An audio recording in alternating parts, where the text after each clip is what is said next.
एक छोटा बालक कैसे बना धन्ना सेठ। राधे राधे भक्तों, आज मैं आपको धन्ना सेठ जी की कहानी सुनाऊंगी। कैसे ईश्वर की कृपा से एक छोटा सा बालक धन्ना सेठ बन गया। बालक अपनी माता के साथ भागवत में जाता है। वहां व्यासी कथा सुनाते हुए बताते हैं कि बिना ठाकुर जी को भोग लगाए जो भी भोजन पाया जाता है वह पाप है। बच्चा उसी बात को पकड़ लेता है। फिर जब कथा खत्म होती है तो वो व्यास जी के पास जाता है। उनसे कहता है कि मेरे पास तो ठाकुर जी नहीं है, तो मैं कैसे भोग लगाऊं। आप मुझे एक ठाकुर जी दे दीजिए। अब जो व्यास जी थे वो बड़े व्यथित हो जाते हैं, क्योंकि वो ठाकुर जी को नहीं दे सकते थे बच्चे के लिए। तो वो उस बच्चे को टालने के लिए कह देते हैं कि 7 दिन बाद आना।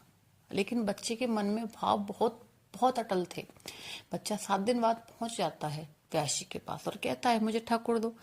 अब व्यास जी क्या करते हैं कि उन्हें एक पत्थर का टुकड़ा दे देते हैं। एक बटला होता है, बटला दे देते हैं। बच्चा उसी को लेके खुश हो जाता है, उस बटले को लेके।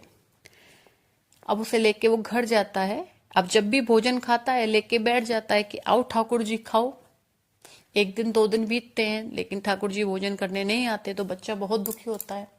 तो उसके मन में विचार आता है कि हम गरीब हैं, व्यासी तो पैसे वाले हैं, वो खीर पूरी खिलाते होंगे, इसलिए वहां खाना खाते होंगे। इन्हें तो ऐसे बाजरे की रोटी, सूखी रोटी खाने की आदत नहीं है। बच्चा ऐसे सोचता है, भगवान को बोलता है कि हमें तो आपने यही दिया है तो हम तो यही खिलाएंगे। बच्चे का भाव तो वही है कि भाई मेरे पास जो है मैं वही खिलाऊंगा। तो बच्चा उन्हीं को खिला रहा है। अब 3 4 दिन बीत जाते हैं तो भगवान जी आते हैं, उस बालक के रूप में ही आते हैं। जैसे वो बालक था उसी अवस्था में आके बैठ जाते हैं। अब वो खाने लगते हैं। अब बच्चा फिर रोक देता है कि मैं तो 3 दिन से भूखा हूं और आप पा रहे हो, मेरे पास 2 रोटी है, माँ मेरी 2 ही रोटी देती है, मुझे 2 ही रोटी इतना बनता है उनके यहाँ, और आप अगर सारा खा जाओगे तो मैं तो भूखा रह जाऊंगा। अब ठाकुर जी भी बड़े वो होते हैं, फिर उसको भी अपने हाथ से खिलाते हैं। जैसे ही उसको अपने हाथ से खिलाते हैं, उसके सारे जितने भी पाप थे पुराने जन्मों के वो सारे ही मिट जाते हैं। जो उसकी दरिद्रता थी वो सब मिट जाती है, निर्धनता खत्म हो जाती है। और ईश्वर उन्हें धन धान्य का ऐसा वरदान देते हैं कि उसकी 7 पीढ़ियों तक धन धान्य, माता लक्ष्मी, वैभव सब कुछ बना रहता है। इस प्रकार से एक छोटा बालक धन्ना सेठ बन जाता है।